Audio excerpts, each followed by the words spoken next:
Hello, I'm Robert Matheson from Dixie State University. Today I'm going to be going over the 3 audition excerpts for the bass section for All-State Orchestra here in Utah. These 3 excerpts that are included, they include Jupiter from the Planets by Holst, as well as an excerpt from Mozart's 40th Symphony, Movement Number 1, and the Catacombs second movement of Pines of Rome by Respighi. We'll go ahead and start with the Holst. As it says there, of course, don't play the cue notes that are written at the beginning there in tenor clef. You're going to be starting after the 3 measures of rest. Go ahead and leave the pizzicato note off right there.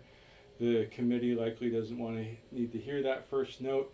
Here you play that, and then they'll have to sit there and listen to you counting 3 bars. So leave that off, and go ahead and start from the A natural after those 3 bars of rest.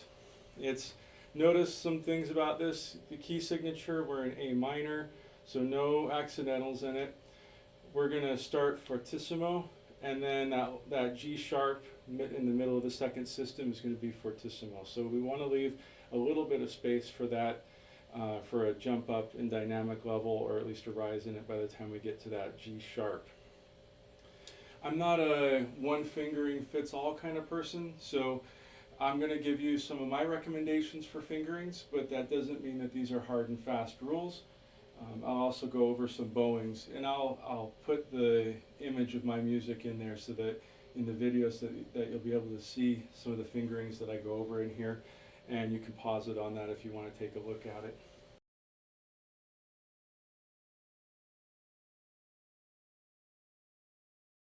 So first, let's go ahead and take a look.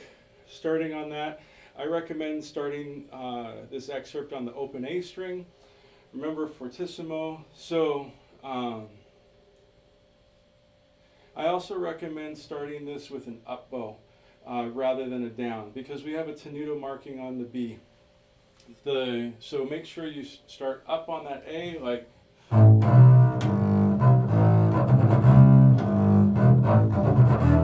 so that puts you in line to play the 16th notes in the 3rd measure, starting on down.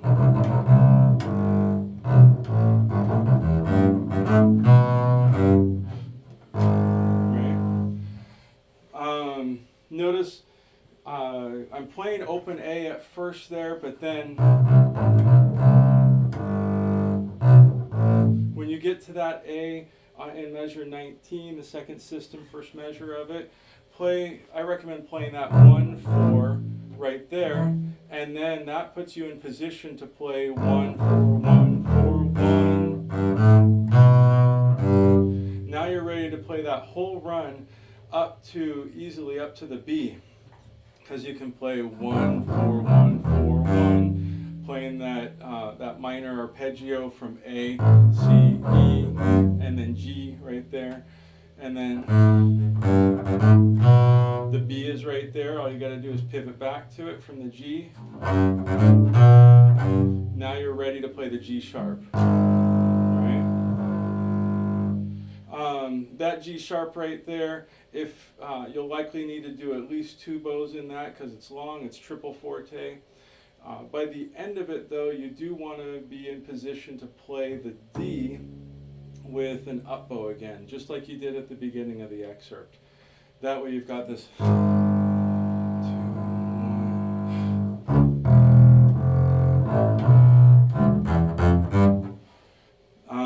Whether you play the D open or stopped, that's up to you. Up the A string or up the D string, that's up to you too. I just played it across onto the D, but you can also play that like that up the A, and that'll give you very good, much darker, rounder tone to it. Okay, now looking at I here in the Holst, there's a low D that's below the low E string on the bass, right? If you have an extension, you're lucky enough to have that on your bass, wonderful, just play. Or great, you can play it like that. If not, just take the D up an octave, because you'll be sitting right here at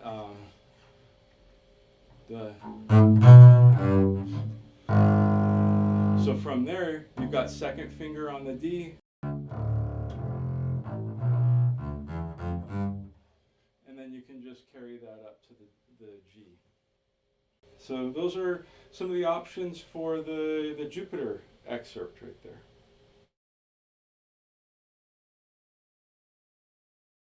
Okay, now we're going to take a look at the Mozart excerpt.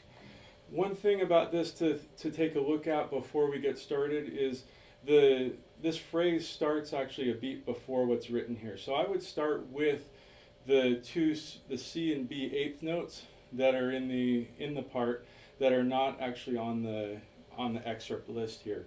It gives you the full phrase. By doing that, you're going to show the committee that you know the part well. So I know it's written right now to be played like that, but if you play it with the pickups that are not written, that are in the original part,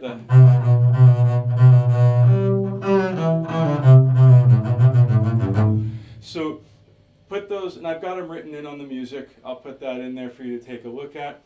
But yeah, definitely play that first C, B natural slurred eighth notes at the beginning. That gives you the full phrase with that. And lead that to the B, and then we kind of back off of the G on that right there. So I'm playing 2-1 on that.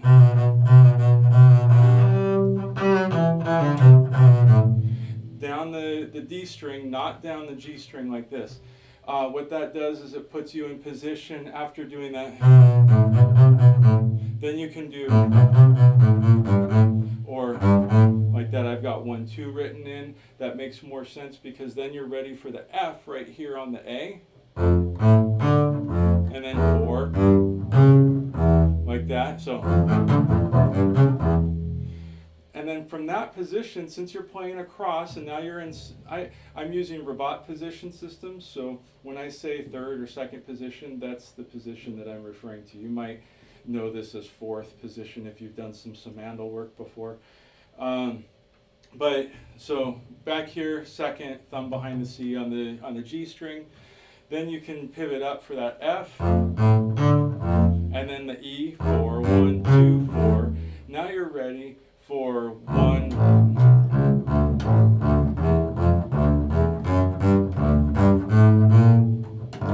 That G is the first time I've had to shift in quite a few measures right there.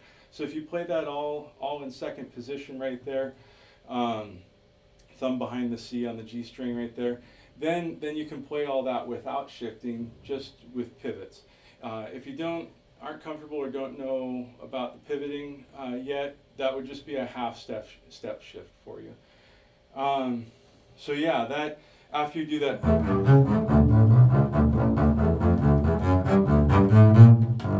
right, and then again we back off on the second note, similar to at the beginning when backing off a little and lifting. Same thing with that. We go and down, down. Because we're going from the D string to the E string, that if we play the B flat, that just takes about that much bow. Once you cross over, you're in the same spot again. So when you go, so it's very comfortable to play 2 downs on that. And then after that, we have a short quarter rest, and then start with A to G, right? So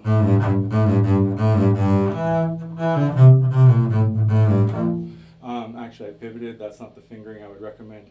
But if you do,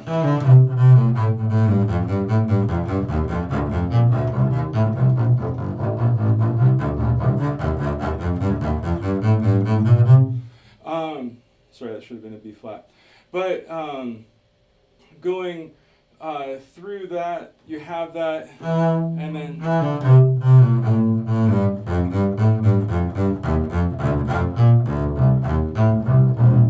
takes you to the B flat.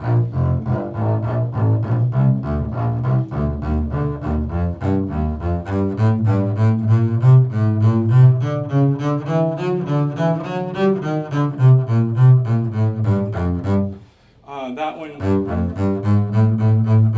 like that, pivoting up for the F natural. So after you do that, on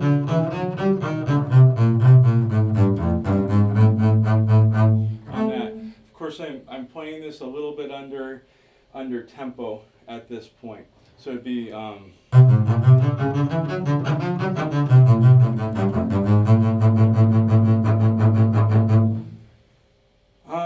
so again, you can take a look at my fingerings on here. The bowings are fairly straightforward in this excerpt. We start with an up bow on that pickup, the one that I'm encouraging you to play there. And then that puts pretty well every measure, I believe actually every measure starts with a down bow. So just down, up, just as it comes, right? And then that puts you in a perfect spot to be playing down bow on every downbeat and on every three. And then at the beginning of the A's at the end, you're at a good spot to let that go through. Remember that last A right there too, it doesn't have the slash through it, so it's not eighth notes. So it's, and give that a little bit of shape.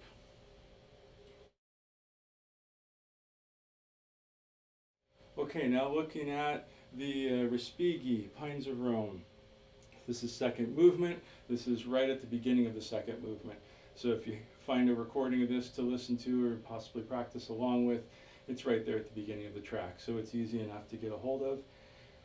Oftentimes the time can be a little bit misleading when you're listening to recordings of this because you've got this full orchestra trying to play at a very slow tempo, very quietly, piano, pianissimo, dynamic levels through this whole thing.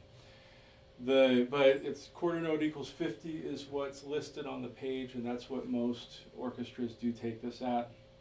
It says con sordino, so go ahead and put your mute on your bass. It's not only for volume mutes. It changes the timbre of the instrument. If you compare this to the last recordings that you were hearing,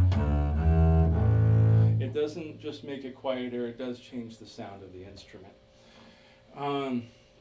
So they're saying play the top line, right? So they want you to play that one. This is not going to go below the register of the bass like the Holst did in that case. So now when you start at the beginning of this, I know there's a lot of bowings marked in this, but if we're looking at this as being quarter equals 50, it's not necessarily it's not necessary to play separate bows on that first measure. We can do that in one bow, and it's not too challenging to.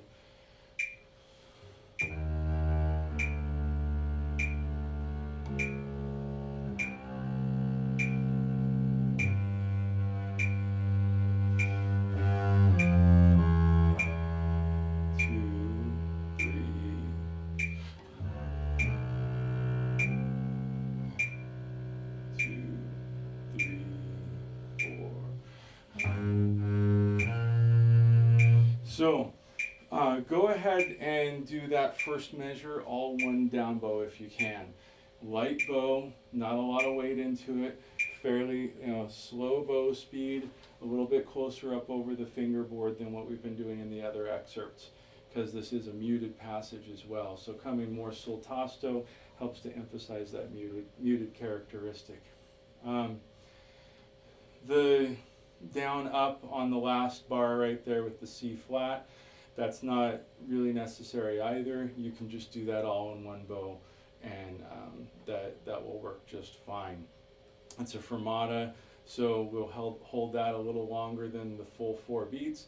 Also, fermatas do usually have a cutoff on the end of them, and a breath before the next beat, so that gives you a chance to place your bow.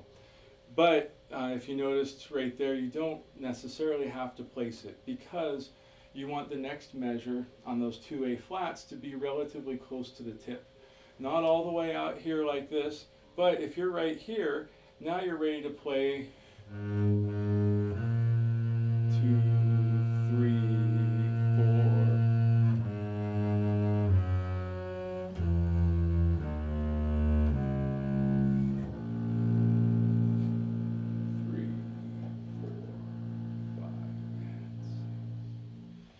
So you can do that.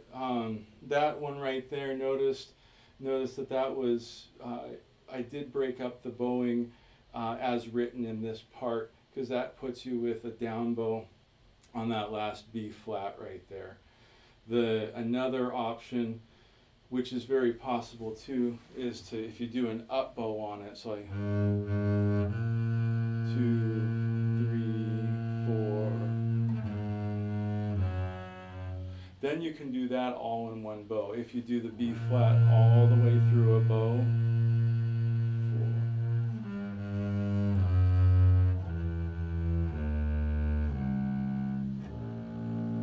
4, right?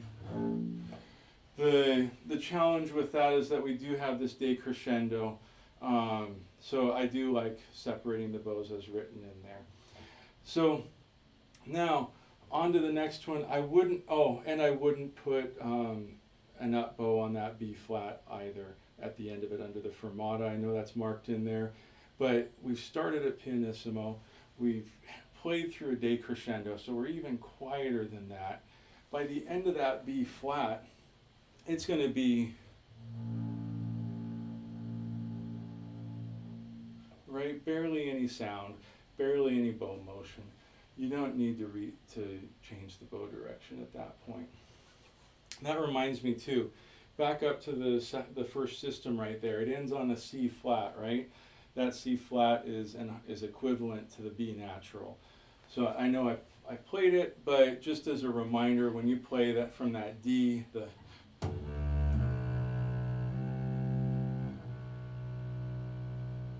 it just takes you back to that same spot. So don't be thrown off by the C flat.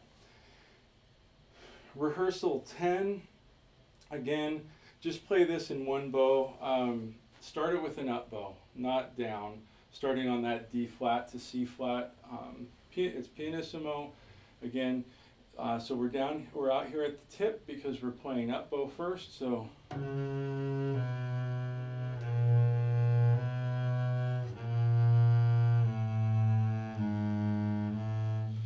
sorry. So, okay, looking at 10, this starts on a D flat. I would say start this as an up bow, not as a down bow, and don't separate the bowings under that slur. So starting on the D flat right there, this is going to be 4 notes up bow.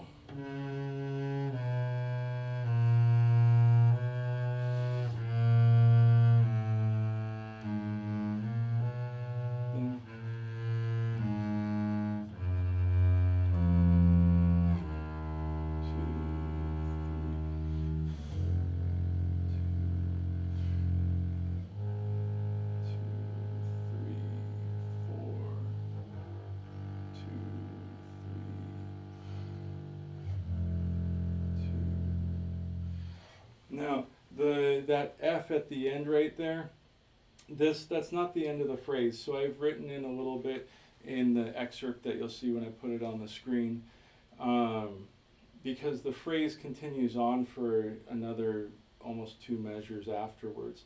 So from that F at the end of the excerpt, play that as a quarter tied to a quarter.